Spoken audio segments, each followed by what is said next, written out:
Limiting belief itu kayak semacam keyakinan atau mindset yang ngebentuk cara kita ngelihat diri sendiri, cara kita ngelihat orang lain dan dunia. Tapi in negatif.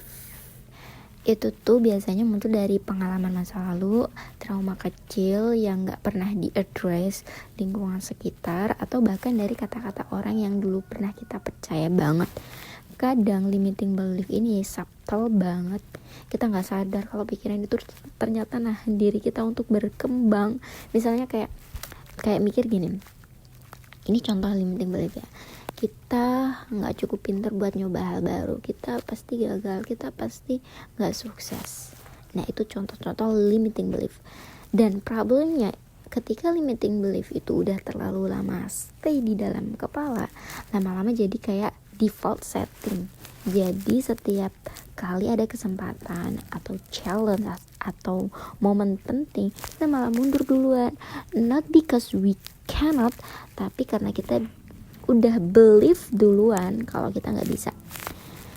Ya itu berat banget. Padahal kalau limiting belief itu dibongkar, ternyata realitanya tuh gak seburuk itu.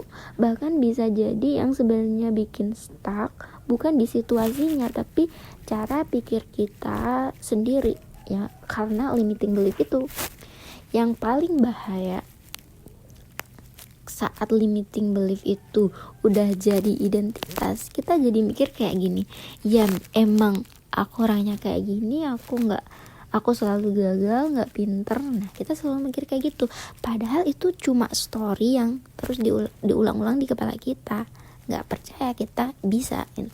Makanya penting banget untuk mulai self reflect, nanya ke diri sendiri, nah, apakah ini keyakinan yang benar atau cuma suara lama yang harus kita lepaskan.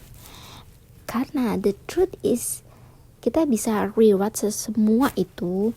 Kita bisa pelan-pelan ganti limiting belief dengan empowering belief.